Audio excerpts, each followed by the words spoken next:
Did they really think peasants were just boors? Seriously? Centuries of dismissing the lives of ordinary people as dull, unromantic, and frankly, a bit smelly, have painted a picture so utterly wrong it's practically a historical crime. Forget the grand castles and glittering courtships, let's dive headfirst into the messy, complicated, and surprisingly shrewd world of medieval English peasants. Forget everything you think you know. This isn't a story of simple servitude, it's a tale of survival, shrewdness, and a whole lot of quiet rebellion. Imagine a world where the seasons dictated everything. Where the rhythm of life was inextricably linked to the rising and setting of the sun, the planting and harvesting of crops, and the relentless demands of the land. Forget Netflix binges and weekend getaways. Your week started before dawn, and it ended long after dusk. A quick glance at the records reveals a startling truth: these weren't just farmers, they were economic strategists, masters of a system that was constantly shifting beneath their feet. Let's start with the layers. Forget the simple free versus unfree peasant dichotomy. It's a ridiculous oversimplification. There were primary villagers, the landed gentry amongst the peasants, hoarding land and wielding local power like it was a sacred treasure. They dined well, relatively speaking, of course, dominated village councils, and crucially, had the resources to pull strings, marrying into widows' estates, buying up struggling farms, and generally shaping the village's destiny. Think of them as the medieval equivalent of small-town CEOs, only their offices were muddy fields and their bottom line was a good harvest. Then there were the secondary villagers, a large, restless group, deeply rooted in the community but lacking the land and wealth of their superiors. They were the backbone of the village, the skilled laborers, the craftsmen, the people who kept everything ticking. But let's be clear, they were perpetually on the edge. A bad harvest, a sick child, a sudden illness, any one of these could send them spiraling into a desperate struggle for survival. They relied on a complex web of mutual support, a network of neighbors who'd lend a hand, share a loaf of bread, or offer a temporary job. It was a system of reciprocal obligation, a medieval version of a community support system. And then, lurking at the bottom of the pile were the cottars. These were the truly precarious. A cottage, a few acres, and a desperate reliance on wage labor or scavenging, that was their world. Infant mortality was horrifyingly high. A single illness could wipe out an entire family. Life was a constant battle against starvation and disease. They weren't just poor, they were perpetually on the brink of oblivion. But here's where it gets really interesting. The 14th and 15th centuries weren't a golden age of prosperity for anyone. The Black Death, the bubonic plague, swept across Europe, decimating populations.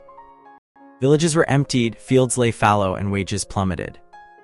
The primary villagers with their landholdings were able to consolidate their power, buying up the misfortune of others. Secondary villagers faced starvation, their families dwindling with each passing year. Cottars. They were simply fighting for survival, stealing to eat, begging for scraps. Yet from the ashes of devastation, something unexpected began to emerge. The survivors, fewer in number, were suddenly in demand. Labor was scarce, and those willing to work for a wage could command surprisingly high prices. The cottars, the very people who had been on the verge of extinction, found themselves with a glimmer of hope. They started to migrate, leaving behind the confines of their villages in search of better opportunities. Now, imagine a landscape transformed. Vacant tenements, abandoned farms became available. Peasants, emboldened by their newfound bargaining power, began to rent these lands, slowly chipping away at the traditional manorial system. The lords, accustomed to extracting labor and dues, were furious. They tried to force the villeins back into the manor, but their efforts were largely futile. The active land market, the ability to buy and sell land, had fundamentally altered the power dynamics. And here's the kicker, the peasants weren't just paying rent, they were deliberately omitting the traditional dues and services that had once defined their servile status. They were subtly, brilliantly redefining their relationship with the land and the lords who controlled it. It was a quiet act of defiance, a gradual erosion of the old order. The domain lands, the land traditionally cultivated for the lord's profit, were being leased out to peasants who were willing to invest in the land and, crucially, to pay a fair price for it. Suddenly, the medieval countryside wasn't just a collection of isolated villages, it was a bustling marketplace of labor and land. The labor shortage created a ripple effect, shifting agriculture away from grain production toward livestock farming, a less labor-intensive endeavor. The peasants, freed from the constraints of the manorial system, became more mobile, more entrepreneurial. They were, in essence, building a new economy from the ruins of the old, but don't mistake this for a fairy tale. The plague continued to return, claiming lives and disrupting communities. Disease remained a constant threat. And as the population slowly recovered, a new social hierarchy emerged, more stratified than ever before. The primary villagers tightened their grip on power, the secondary villagers struggled to maintain their position, and the cottars remained trapped at the bottom of the ladder. So, how did these peasants see themselves? Forget the romanticized image of the simple, virtuous farmer. These were shrewd negotiators, calculating strategists, and masters of reciprocal exchange. They weren't just working to survive, they were working to thrive. They were trading favors, bartering goods, and forming alliances, all in an effort to maximize their resources and secure their future. Let's look at the records, specifically the coroner's inquests. These weren't just bureaucratic exercises, they were intimate glimpses into the lives of ordinary people. Coroners appointed by the local nobility investigated deaths accidental, suicidal, or otherwise suspicious. They questioned neighbors, examined the bodies, and meticulously documented the circumstances surrounding the death. These records are a treasure trove of information, offering a remarkably detailed picture of peasant life. Imagine a coroner arriving at a scene: a farmer found dead in his field, a child succumbing to illness, a man hanging himself from a tree. He wouldn't just issue a cursory judgment, he'd conduct a thorough investigation, interviewing witnesses, examining the evidence, and painstakingly recording his findings. The records reveal a surprising level of detail: the type of weapon used, the location of the body, the value of the possessions, the length of time the victim lingered before death. It's not just about the deaths themselves, though. The inquests also reveal the everyday activities of the villagers, their farming practices, their social interactions, their disputes and alliances. They provide a window into the rhythms of peasant life, the challenges they faced, and the strategies they employed to overcome them. And here's something truly remarkable: the coroners didn't just record the facts, they translated the jurors' words verbatim. This means that we have access to the very language used by the villagers themselves, capturing their thoughts, their fears, and their perspectives. It's a rare and invaluable source of information, offering a direct connection to the voices of the past. Now let's talk about the historians who came before. For centuries, medieval peasants were dismissed as boorish, unsentimental, and gossipy. They were portrayed as simple, uneducated people, lacking the capacity for complex thought or emotion. Edward Shorter famously described them as a ship moored in a harbor, tied down by cables representing kin and community ties. Lawrence Stone, with his rural proletariat label, painted them as a faceless mass of workers devoid of individuality. Philippe Aries argued that community, not family, was the defining force in the medieval peasant's life. These portrayals were not only inaccurate, they were deeply condescending. They reflected a modern bias, a tendency to judge the past through the lens of the present. They ignored the ingenuity, the resilience, and the social complexity of medieval peasant life. Then came Alan Macfarlane, who challenged these assumptions, arguing that medieval peasants were not so different from modern Englishmen after all. He pointed to their participation in local and regional markets, their ability to devise strategies for passing on land, and their engagement in economic activity. But even Macfarlane's efforts were hampered by a fundamental misunderstanding of the peasant economy. The key is this: the peasant economy wasn't based on the individual, it was based on the family. Land, livestock, and other possessions were collectively owned and managed by the household. The individual peasant didn't own property, the family did. And the goal of the family wasn't to accumulate wealth, it was to ensure the survival and well-being of its members. Think of it like this: the peasant wasn't a capitalist entrepreneur seeking to maximize profits. He was a family patriarch striving to provide for his children, his wife, and his aging parents. He wasn't driven by ambition or greed. He was driven by a deep-seated need to protect his family from the vagaries of fortune. This doesn't mean that peasants were unconcerned with personal gain, far from it. They were shrewd negotiators, skilled bargainers, and masters of reciprocal exchange.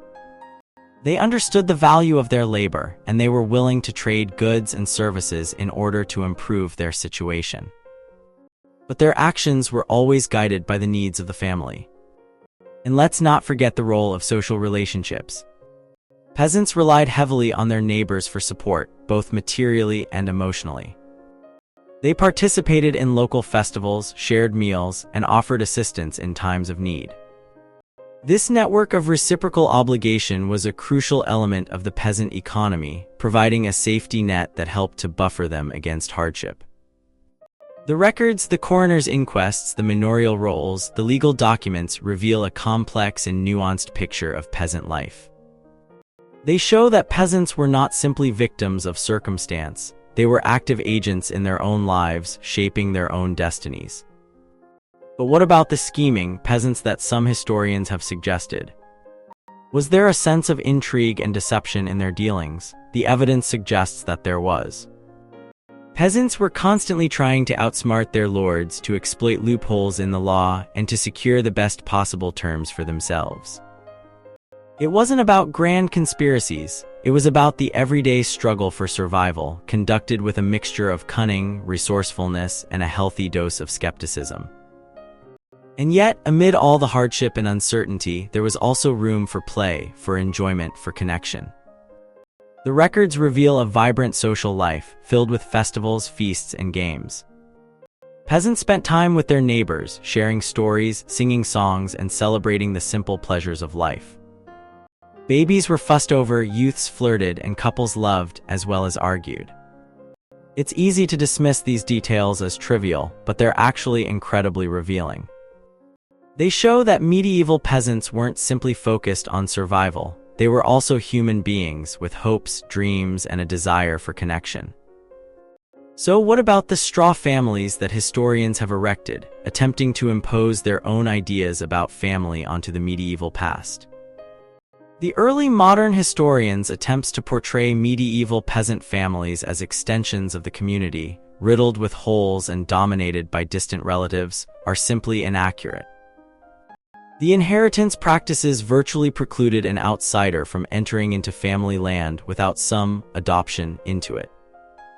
The family economy, as outlined above, was designed to benefit family members, not community. Neighbors might help out, but it was a reciprocal arrangement in which a good turn would be done in repayment. The sort of spying on neighbors that one finds in early modern court records is rare in medieval records. The key difference between medieval peasant families and modern families lies in their orientation. Modern families are primarily focused on individual autonomy and emotional intimacy. Medieval peasant families, on the other hand, were primarily focused on collective survival and the well-being of the household. But despite these differences, there are also striking similarities. Both medieval and modern families are based on fundamental human needs, the need for food, shelter, and companionship. Both families are shaped by social and economic forces. And both families, in their own way, are a source of stability and support. Ultimately, the story of the medieval peasant is a story of resilience, adaptability, and quiet resistance. It's a story of ordinary people who, in the face of extraordinary challenges, managed to carve out a life for themselves and their families. It's a story that deserves to be told, not as a romanticized fantasy, but as a realistic and nuanced account of the past. But let's be honest, the plague visited again and again, a constant shadow over the countryside. Disease, famine, and social upheaval were the realities of medieval life. And as the population slowly recovered, a new social hierarchy emerged, more stratified than ever before. The primary villagers tightened their grip on power, the secondary villagers struggled to maintain their position, and the cottars remained trapped at the bottom of the ladder. So, what's the point of all this? Why bother digging through dusty records and piecing together the lives of people who lived centuries ago?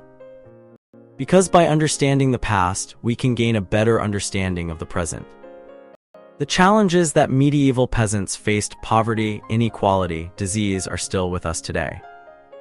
And by studying their strategies for coping with these challenges, we can learn valuable lessons about resilience, community, and the enduring power of the human spirit. And now, a question for you. If you could step back in time and spend a day with a medieval peasant, what would you want to ask them? What would you want to know about their lives, their struggles, and their dreams? Finally, one last question. Did we, in our modern obsession with grand narratives and sweeping generalizations, ever truly appreciate the quiet heroism of those who built the foundations of our world?